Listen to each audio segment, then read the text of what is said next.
Hello and welcome to the 6th episode of the Teachers in the Hall podcast. I'm John Zingali. I enjoy trip planning, my Twitter PLN, and of course this time of year hearing three of my favorite words, pitchers and catchers. And I'm Erin Lark, and I love wildlife photography and when airlines give you just about anything other than those tasteless flat cookies for a snack. We're back with another episode, but before we move into this month's topics, we want to thank our listeners for tuning in and letting us know what you think. After last month's episode, Megan Campagna shared additional parenting styles she talks about when working with families. She shared that an NPR story introduced her to the concept of carpenter parents, those who build everything for their children, and gardener parents, those who nurture their children to support their own growth. Thank you, Megan, for adding to our list of style metaphors. For our opening topic on our radar this week, I noticed my alma mater's decision, Northern Illinois University, little small school there, but really trying to look at holistic approaches to education. Their decision to remove the ACT or SAT from the admissions process. And it's a pretty interesting article out there. To quote them, it's the once we know a high school student's GPA, one standardized test score is irrelevant. The new policy will allow more students to take advantage of the life-changing educational opportunities we provide. We believe that this will encourage good students to focus on getting the most out of their high school classes rather than stressing on a test. I thought that was really interesting because our own superintendent of public instruction, Chris Reichtel here in Washington, tweeted about this last week when he mentioned that standardized assessment scores, they're just not as effective at predicting success as other methods such as attendance and, as John just mentioned, GPA. I think this trend is continuing with what we are seeing in high schools as far as changing and expanding graduation pathways to meet really the diverse needs and interests that students demonstrate as they prepare for their future careers. I also have to think it comes from frustration with the limited picture that are painted by these standardized assessment scores. Are they informative for some students? Yeah. But for others, though, they're turning a student's abilities into a number, which is a problematic practice. And that brings us to our main topic this month, which is grades and grading. And in order to start what can in no way be a comprehensive episode, we need to define that term. So, John, when we say grades, grading, evaluation, what does all of that mean? There's a lot to unpack there. But we're trying to quantify and qualify what students know. Right, and then we take that information and we communicate it. So it has to be something that can be shared. So it's a two-part definition for what we're talking about this week. Yeah.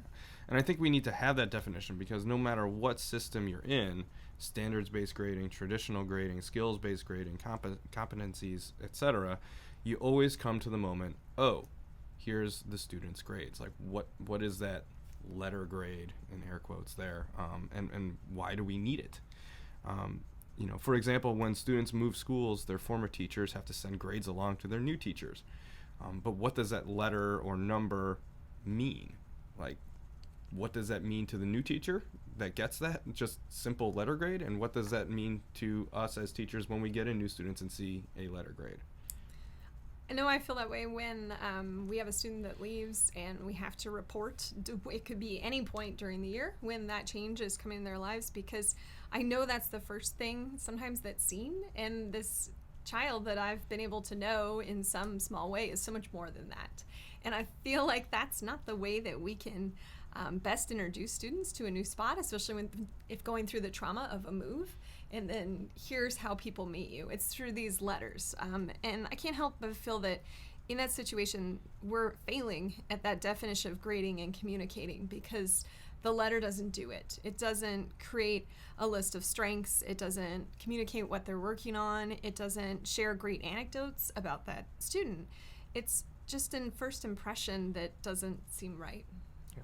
And you're right. There's so much more that's built into that letter grade, and we assume that a GPA or like an overall grade for the kid is a clear message, when it doesn't necessarily always translate that. A kid could be having a rough junior year and just have been doing really well in their GPA and then had a bad semester or something, and then that struggles with it.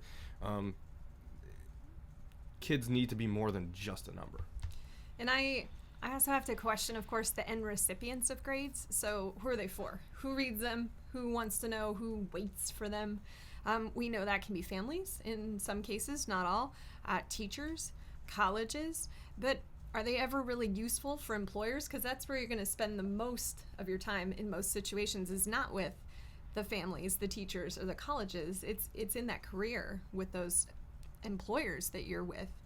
I know that when you're still in school, some jobs ask for your GPA as some sort of indicator of your relative responsibility as a teenager and all that, when they have a lot of applications coming in from high school students who want some gas money or are trying to save up for college. But I don't know that a radiology office cares anything about the nuances of your high school report card if you bring the appropriate certifications and you're able to articulate or demonstrate your efficacy during the interview process. This doesn't mean that your sophomore English class wasn't important, just that the skills you took with you to those next steps were far more important than the letter grade, and that you continued to build on that in your career preparation. These are the things that actually matter come game time. And it's interesting to see how these scores can and follow people throughout their lives. You know, I remember when I was applying to grad school, which is 10 years later after my undergrad, and it's like, oh, like I had to go look that up again. Yeah. Like, cause like If honestly, you can even find like it. I literally had to like email the university and find my old transcript, like because it didn't matter anymore. No. It like my job didn't require that I have a certain GPA. They cared more that I got the degree and showed follow through and initiative and stuff. And I guess that is somewhat of an indicator of a GPA. Like, how well do you follow through with things? Can you check these boxes? Can you check these boxes? Show up on time? Yeah. You know, I don't know. It seems, but you know, we can also talk about credit scores and how those follow you and stuff. And it's funny that employers kind of want that information rather than your GPA now. And yet, people like Dave Ramsey has a credit score of 0, as he says. And yet, look at him. But you know, some parts of your life require test taking, and depending on which career you have, tests may be a frequent thing. You know, we have certifications that we have to go through. Accountants have certifications. There's lots of fields that need recertification. Well, and I think that there is something about expanding marketability or coverage and what you're allowed to do. A friend of mine who's older than myself has been working as an electrician unofficially for a long time, and then just finally became a journeyman level after passing a test. This is someone who grew up extremely impoverished and did not have access to post high school, actually graduated with a GED, did not have access after that to formal schooling, and really had to work through a lot before getting there. And so this is huge and will absolutely open doors for this person. But passing this test didn't suddenly make him better at being an electrician. It was about being a test taker. And so that was also a really different message to receive by a 42-year-old person. Well, I mean, we could bring that back to teacher certifications within each state too. Yes. You know, they're all slightly different, or just, you know, each state has its own little requirements and nuances and stuff like that. You know, and I think back to my brother. A lot of times he had his driver's license in Illinois, did great with it, but then right after high school, I think my parents moved back to New Jersey with him, and I don't think he passed it on his first try because there was a slight difference in like state law. Yeah, state law, whether it was like 0.08 versus 0.1, like, and he had answered the lower one because Illinois was a lower threshold. And you would hope it was, Right, yeah. but like getting that one extra question wrong, he didn't pass his driver's test the first time, and it's like, okay, you know, lots of people don't pass their driver's test the first time, but does that make their license any different than anyone that passed on the first? No. Right? It's you know, and that's the thing that we have to keep in mind too is, can they go back and accomplish what they were intending on accomplishing? And I don't think anyone has their driver's test memorized, their score. I don't know what mine is. No. I just remember when I left feeling so relieved and holding that little piece of plastic in my hand and being like, thank God I don't have to take that test again. And guess what? Now I'm driving everywhere. It was really about that narrative experience. That's what I remember, not how many points I got on the whatever it was. So numbers and letters are such a small piece of our stories as people. And it just feels like in this timeline of our lives, that section of time, this secondary time, they become sort of inflated and bloated with importance, and for what? Yeah. And the big thing is, what is the GPA for? And rather, whom is it for, right? I had an experience teaching at a private school where that was K through 12, where grades were not given until high school.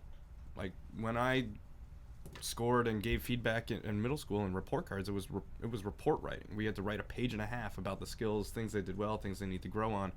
There was no GPA, but it became that in high school because colleges require it. And so it's interesting to look back, like, is this all in lieu of because the colleges need it and higher education expect it?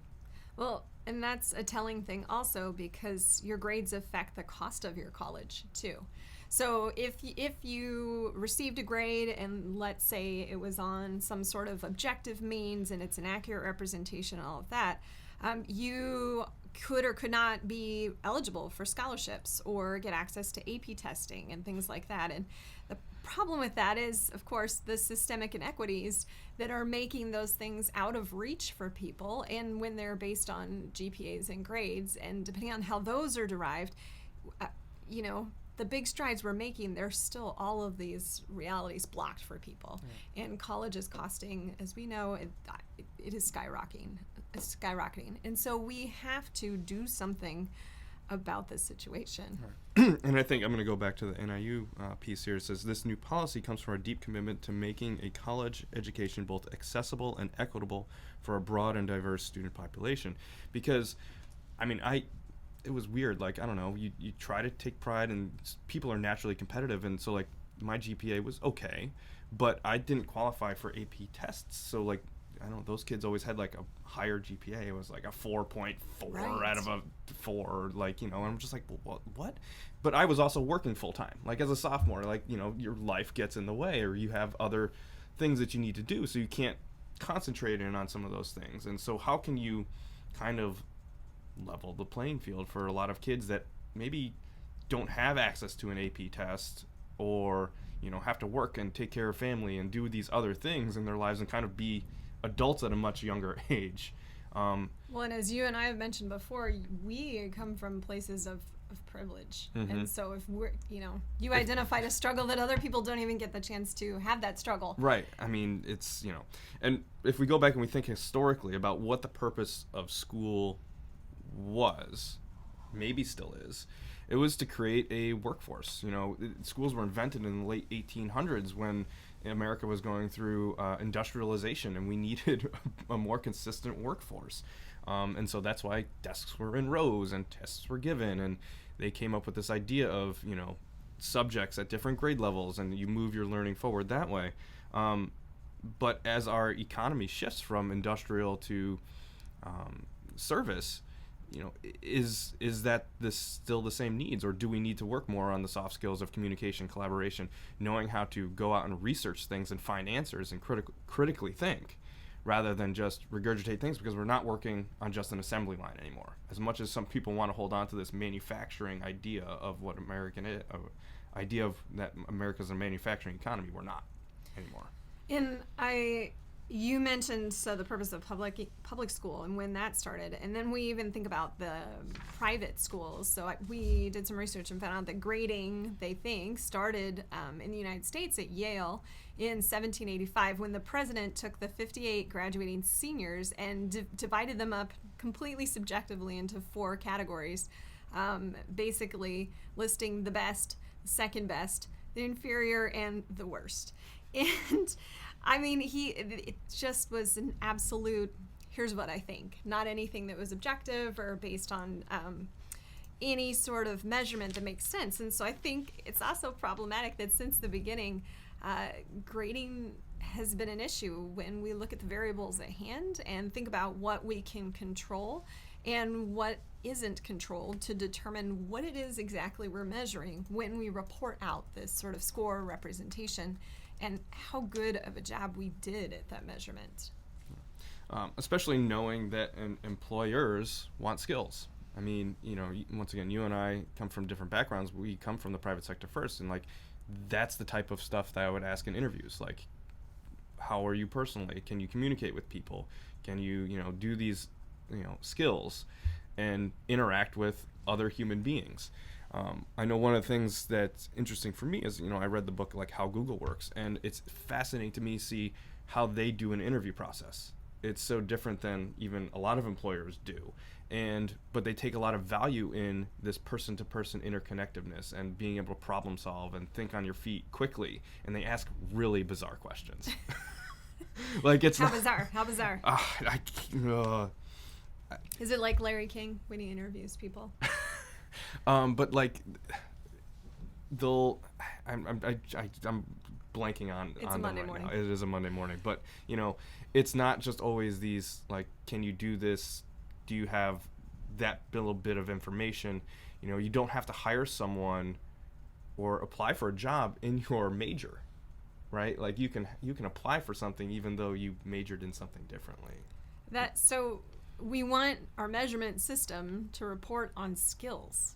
I mean, that's what's useful for the majority of a person's lifetime. And the purpose of data collection in science is to look and see if you have patterns or not, outliers or not, depending on what you're sifting for. So again, this points to the fact that what we measure and what we glean don't match intention. So then where do we go from there? And it's interesting to see. This reminds me a little bit like just about valedictorians though too, and future success and what GPAs mean. There's studies out there that show valedictorians do like really well in their careers, but they're also not the people that go out and like are game changers because they kind of know the game of school. They know how to do this. They know how to follow certain rules and stuff like that. Versus, there's lots of famous innovators that leave school all the time, and where does the value get placed on a lot of these things? Like those innovators don't have that college degree. Maybe they do have an honorary one later on in life, but they didn't have a GPA coming out of college, and they some of them are changing the world, some for the good, some for the better, one would argue. So as educators, we only have so much control, and I'm not at all convinced that we're controlling for the right things, let alone effectively doing so. And that said, I found some Google interview questions. So John, if you wanted to bring your dog to work, but one of your team members was allergic to dogs, what would you do? You don't have a dog, but I used to have a dog. I do yeah. enjoy them. I mean, I would love to bring my dog to work, but for me, it's honoring the other person and their allergies. As someone that is very allergic to cats, like I would not want someone to bring a cat to work. Like, could I take medicine? Yes, but I don't want to put that obligation onto the other person to have to take medicine so that I can bring my dog to work. I'd hire you. Yeah. Okay, next question. What does being googly mean to you? Oh, the googliness one. Creative, fun, thinking on your feet, willing to try new things, and to me too, you gotta have fun doing it. Okay, final question. Name a prank you would pull on your manager if you were hired. I'm binge watching The Office again right now too. So there's lots of things. It depends. If they were in some sort of video or embarrassing TV moment, it'd be fun to kind of replay that. There is always the stapler and the Jell-O. I've always actually wanted to try to do that. Stapler and the Jell-O. I think we can make that happen. Like that one. Like I don't know. I've always seen that on The Office. I'm like, would that actually? Like we should try that one day or something like that. Writing it down. It's just funny to me. And one of the things we have to talk about too in grading is like, what are we measuring? And then that brings in rigor and vigor within the classrooms. You hear from time to time like this teacher or that teacher grades harder or easier than others. Well, the kid got an A in your class, so that means they did really well. And where do we? And that's what's hard to quantify within GPAs because you don't know the teachers that are teaching the children. Mm-hmm. They're just earning this letter grade, and then that brings us back to the bell curve, right? There was this, but now all of a sudden that curve is shifting. So 40% of our kids are earning A's. Like, how is that possible? Now maybe we're just having better teachers that are actually moving student forward learning, or moving learning forward rather, and that's fantastic. But it's weird to see sometimes how a grade shifts, and are we staying true to what our rubrics say or what the elements of scoring are. And because we want kids to be successful, but we also need to push them, and if we don't push them properly, then they might be expecting success when maybe success wasn't really there in the first place. I think it also illuminates the opportunity gap in a lot of ways, because there are students that are more often than not never going to be in a system that is helping their strengths shine. That from every single turn, they are meeting some kind of struggle. And I think that as educators, we have to own the serious risk of bias that we hold, because from an early age, students are receiving messages from adults in their lives, influential adults, and it doesn't matter how accurate these messages are. And these are people with limited perspective on their life scope. Like I said earlier, we are going to have such a small amount of time with these children compared to the rest of their life, and yet the things that we say and do with regard to their output can affect that whole trajectory. So we internalize messaging that we hear from other people. It doesn't matter how true it is or isn't.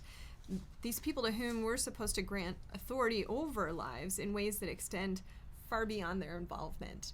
And there's something scary about that responsibility, and it worries me that more educators don't take that to heart. You could, especially in a big traditional high school, like you could have a class that's just one semester, and the teacher, like, you butt heads, and then all of a sudden they're like, "Hey, you're a terrible writer," and that could crush a kid's soul. Yeah. It could also fuel them, but you never want to just think, well, it's reverse psychology. Like that's should never be the intent of that. And these things that we say, words do have meaning. And the recipients of these messages take them as accuracy. We do hold a position of power within these students' lives, whether some teachers think so or not. Like, what we say matters. The community also hears things in their head when they see an A. It's loaded with messaging that we don't control. Even if we do everything we can to provide accuracy, to provide precision in grading, whether or not there's a narrative provided, they talk about, there are articles about whether to write commentary on assessments, whether to write the grade on an assessment, because otherwise you'll have the recipients of that, whether they be youth or adults, look at it and dismiss anything you write because they're just looking for that score. There's that. So I think our huge system struggles with collaboration when it comes to changing this pattern. Mm-hmm. And it's interesting too, because there shouldn't necessarily be a shift in the learning difference between grade bands like middle school and high school. Mm-hmm. There's you're going to middle school, it's going to be harder now, and then it's like, okay, we're going to high school, it's going to be a lot tougher now. And that could be true. The learning's supposed to get deeper and a little bit harder, but does grading fit into that, where you just have to grade harder, like you're just being more nuanced and critical of certain things? And is that just building the skills so you can become a better writer? Like it is a difficult balance. But you're right, the verticality of it. How many middle school teachers, how many middle schools talk to their feeder high schools and be like, hey, this is how we want to line up grading and stuff like that? Or how many middle schools talk to elementary teachers and see like, well, how does 5th grade line up to 6th grade? And those types of things. I think if we're doing it right as a system, there should be a smooth transition between most grades in this system, not big hiccups, and not folks within the system creating those hiccups, whether or not they actually exist, by, like you said, having that commentary. Oh, well, in high school you're going to have to do this. In middle school you're going to have to do this. What are we doing when we say that? If we're not saying what the this is and preparing, then we can identify a bump for kids that we're not working to smooth out or to make them more reasonable transition piece. I know that there are a lot of ifs in that. I'll be the first to say that. But I believe if we can identify a problem, then we can fix it. I have to believe that in education. It's kind of like the question that we get all the time, even in a standards-based grading environment, when there's any kind of top score, whatever that is. You get messages from students and parents. Well, how do I get an A? So there isn't always a focus on learning a concept. It's focused on that measurement that will meet some sort of need or bar that someone has set. We've pointed out that can be a highly biased and inaccurate measurement too. Until society changes its language and changes values, we're going to keep hitting these walls. I'm reminded of a long ago parent conference when a mom stressed to her 8th grade son that C's close doors. She was trying to leave room for his grades to fluctuate just in a natural course of learning something and knowing that, some days you're on it and other subjects might be tougher. But she wanted to acknowledge for him, because he had some pretty big goals, that the weight of GPS will influence his future choices. And so that was the first time I really heard someone give a balanced statement. I've had friends in the past that say C's and D's get degrees. That was my way through college. I didn't have to get an A or a B even. Like, I just had to do meh work. And for some people, that's, college especially can be an interesting time of life for the first time you're out on your own and doing things, and maybe you're working full time. Maybe, you're doing all these other social activities that take away from the learning. But, it's not necessarily wrong. Like, you can graduate with C's. But does it mean that you're bad at that? Maybe. Does it mean that you can't be great at that stuff later on? No. And it's interesting to just see that idea, like, oh yeah, okay, if I just get this, I can still be okay with it. And sometimes people are spending that off time doing things like networking or traveling or meeting lifelong friends, people that, will influence your lifelong beyond this grade you got in a class. Right. And it's interesting to see because, that GPA, especially that first job out of college, might stick with you, or that GPA into high school. You're going to put it on your resume, you're going to put it on this little thing, and it's going to maybe get your foot in the door. But I'm a firm believer that once you're in that room, like, the person themselves makes or breaks that. The other week, a school counselor shared with me that school she'd worked at before eliminated D's in an attempt to raise the bar for their school. They had a lot of students that were maybe at a choice point, maybe not, depending on their abilities with that, and they wanted to see if they could create a shift. So to tweak that student motivation, to help energize the work ethic, and to help students become more competitive applicants when they went out there, because they also had a lot of students who had the same GPA and weren't getting a push. So she said that the community of the school initially pushed back on that idea. They thought that struggling students would just all automatically fail. All the kids who had been getting D's would just now get F's. And they found that overall, the students met the new expectations. She admitted that struggling students often only push themselves just enough to stay in that C range, but as they were a competency and certificate-heavy career and tech program school, they were able to defend these grades with the fact that they use an externally written curriculum with externally given exams for certification. So teachers hadn't watered anything down. They weren't allowed to. That wouldn't have met the needs of the program. The students had stepped up their game. And when Erin mentioned this the other day, I was thinking a lot about it, especially in classes like math or Spanish or science that have to be taught in sequence. Like, if you're a D student, should you be moved on to the next sequence? Because it probably means you have major learning gaps and might not understand the next sequence as things progress and get harder. But if you can prove that you're now a C student, there's less gaps in your learning, you might be ready to move on. And so I found that kind of interesting. And want to dig into that a little bit more and see where that goes, because it does kind of help the GPA, and when can we help identify these issues or learning gaps with students earlier so that we can assist them to move ahead, because the ultimate goal is student growth and student learning. And if we can help identify where there might be gaps so that we can increase their learning, that's what we want to do. And I think that's what kind of standards-based grading does differently than traditional grading. And I think as we work on this and we move toward fewer gaps and we have a stronger program, we can get at that accuracy and precision piece. We know that reattempts are a part of learning, but what are we tracking there? So really creating more of a portfolio about a student's progress rather than these letters and numbers that are so heavily loaded in people's psyche that we can't even get around that. Yeah. I mean, even if you look at the standards like Common Core or some of these other ones, they're just in grade bands now. It's like, here's 6 through 8, right? It's like, I'm not going to expect a 6th grader to like get this massively understanding of what this is, like as that an 8th grader would be able to do. You know, the goal is, okay, can we over these 3 years get them to that point? Well, and the idea that every 6th through 8th grade child is ready for all of those things all at the same time in the same pathway is also a really strange notion to me, as we know the nuances of early adolescent development. There are fits and stops and starts and redos and advancements that, you know, you really have to be in tune to the individual student. You can't just be playing by a guidebook. And that brings us to, you know, things like that you can't kind of do over again. There's lots of things in life you can do over again. You know, Thankfully, right? It's if you have a bad speech, you have a bad speech. You can try to re-record it, or you know, send people apologize. You know, there's other moments for you to do those things.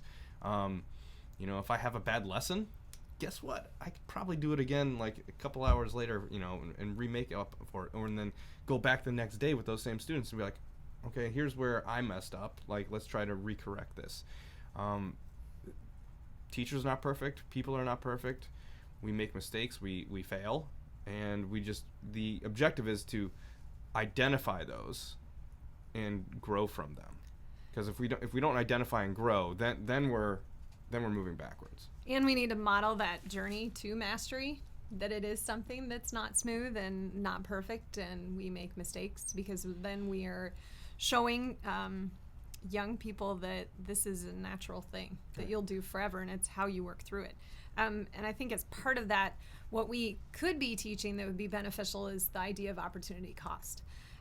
Something that I think will get at the motivational piece. We can teach that if you go into any situation unprepared, whatever that is, whether it's your driver's test or whether that's a discussion with somebody that's heated, that for whatever reasons you don't do well in that and you need to try it again, that can be fine, but you might miss out on things in the meantime. So if you don't pass your driver's test, you may not get the car right away that you wanted, or you may have to take more time to study or take another day off of work. If you fail at a conversation with somebody and it was important, they may not trust you the same way to go back into that, whatever you were trying to arrange. So examining, I think, opportunity costs can be the place where schools can nail down what students need. Did they have this cost because we failed to prepare them for whatever it is, whether that be their college and career or whether that be the next class like we talked about with math? Then we need to fix that part of the system. Did they have this cost because they chose not to prepare? Then we can make that a teachable moment before they establish patterns of that kind of behavior that extend beyond their time in school with us. Mm-hmm. Yeah, because sometimes deadlines are flexible and sometimes they're not. I hear this all the time from teachers. Oh, they need to turn things in on time, or it's just like points are coming off and stuff like that. And it's like points. And yeah, that's a whole nother yes. conversation on grading. But like the idea that the learning has to be demonstrated at that moment. Do we want students to learn that deadlines are there and there's an opportunity? I like the phrasing there, like, and there's opportunity. Like, if you're not turning it in, then you're going to miss out on this other opportunity, right? And growth and everything. But, my wife that works in finance, I know there's always times that she's waiting for data from people across the country before she can run reports. And, like, there's video game deadlines. It's like, is the game ready? Nope. Well, either you have one of two things. You put the game out when it's not ready and it utterly fails, or you wait until it's good and then it can still be successful. Same thing with movie releases. You know what? It's not quite ready right here. But there are other deadlines that do matter, like applying for conferences or applying for a job. When it says that it closes on this date, like, that deadline matters. And just helping students learn how to read deadlines and which ones might be more flexible than others. I Well, think how to that's read part of it. risk. Read risk, yeah. Because maybe you didn't get fired because your bridge wasn't built on time. People always say that, well, if you don't build a bridge, you're going to get fired. But maybe not. Maybe yes, depending, but maybe not. But you might not get picked to be on the top team the next time. You might lose a contract with a really important organization you're trying to work with, or you might not get your promotion. So there are costs. They may not be as drastic as they are often painted. Mm-hmm. It's kind of that whole, in middle school, in high school thing. Well, I mean, is that really what's happening? It may not be that drastic, but teaching young people to evaluate that cost. What is it going to mean? Kind of like a game of chess. What can happen? What are you choosing when you're choosing to not, if you even get the choice? Mm-hmm. And this makes me think of a film that I watch all the time called Most Likely to Succeed. One of my favorite parts of this whole entire thing is there's a student struggling with this massive demonstration of learning and these gears, this massive wheel of awesomeness, I call it, which we've tried to implement, and maybe it'll go better next time, who knows. But at the end, like, he fails. He doesn't get ready for the demonstration of learning. That doesn't mean the student hasn't done learning or hasn't demonstrated some standards. It means he just didn't meet that deadline because he was maybe overambitious. But one of my favorite things is he comes in after school, after the school year's over, and keeps working on it so he can get it done. And there's growth, and there's students, if we can teach them to keep pushing through and be resilient through these trials, or that they want to get feedback on something and improve it, even though there's no letter grade attached to it. Like that's one of my favorite pieces, and I think we can do that if we empower kids appropriately. Well, and I think the movie paints a little bit of a picture that the student had choices to do the work and didn't find that motivation until the end. But when we look at his whole storyline, he built abilities. He gained confidence and faith in himself, through that motivational shift. All of these things, regardless of that moment he had as a teenager where he, did or didn't put forth his best, all of these good things are going to translate to his career, which is way more important than any letter grade. Yeah. Like I kind of said earlier, resumes get you in the door, but then you have a chance to tell the employers or college admission boards like who you are as a person, right? Like that student's going to go in and he's going to have a story to tell that may really resonate with colleges and or employers later on. Failure's okay. It's just that story. Michael Jordan got cut from his basketball team this senior high school and then used that and fueled him, right? So these things, if used appropriately, if we taught kids how to use that failure, can be tremendous assets later on. Well, we want students to own that story, not rely on opportunities from other people, whether they get them or not. We want to make those opportunities equitable and not rely on messaging crafted and told by other people who only know them for that snippet of time. And employers can push back on these systems too. Like if employers want skills in students, they need to talk to those colleges and other schools that are putting out the students, say like, look, what we're seeing coming out of here is not what we need. And so there's a communication from, I think, the business perspective too that needs to happen to universities and other schools and trade schools. Like, this is what we need. We need more people in trades. Oh, so then the trade schools need to then go off to the high schools and say, we need more people in trade schools, right? Like, and then we make it career-connected learning and not just learning we've decided to teach because. Mm-hmm. I've been thinking about that because at a lot of schools there are still nuanced classes offered that are not part of a career pathway or trajectory that's part of current employment. They've just been classes that have been taught for decades or by one person or another. And I thought, sometimes our systems are so bogged down with their own identity, they can't break free of that. And so I think that demand from employers is going to be one of our strongest ways to push things over that hill into a new land of, no, we're making school fit the user, fit the future needs here. And it just reminds me back to the Google questions. If the questions that students are getting asked at Google, a top employer that a lot of students aspire to work for, have nothing to do with what was your grade on, this course in high school or your GPA, and actually ask you to think about how do you interact with other people. What fun are you going to bring into the office? How are you going to act when things are tough? And how will you represent us as a brand? That's what's important. Where are we grading on that? Or like one of the other things, because they do in that aspect, like they pay you to work on a passion project. Like, what are you passionate about? Like, and you have to be able to answer that in a way that shows passion. And if you can't, like, passion matters. As companies become more socially conscious too, like having, I want to work here because I want to have a sustainable family work-life balance. Like, understanding those things and having students be able to articulate that as well matters, if employers are choosing to embrace that. And one of the biggest things out of all of this is that none of us are a number. We have a driver's license number. But a lot of other data too. But a lot of other data, and we have lots of different numbers. We're not just our credit score. We're not just our driver's license. We're not just our high school GPA. We're not just a diploma. People are more than just that. But we have to be willing. Maybe it's a larger scope thing. How do we change the perception of society to move away from just these data points and see people for who they truly are? And so our question for you is, how are we challenging ourselves as educators and challenging the systems in which we work to move toward greater accuracy, greater precision, greater equity in the evaluation processes, while aiding and adding to the storytelling and student ownership in that process? So if you have an answer for us or would like to highlight something awesome your educational system is doing to shift the work of grades and grading, drop us a line at teachersinthehall@gmail.com or find us on social media at teachersinhall. We'd love to hear from you and highlight your thoughts on a future episode. This takes us to the end of our 6th episode. Thank you so much for listening. We couldn't host this podcast without our listeners. We are grateful to every single one of you. Our music, once again, is brought to you by Son of Starkiller. Thank you, Matthew Zingali. And Nick and Ian down here at the Vancouver Public Schools, who graciously let us use their sound studio and support us in making these podcasts. We couldn't do it without you. Until next time, lock up your staplers. And keep those conversations going. Bye.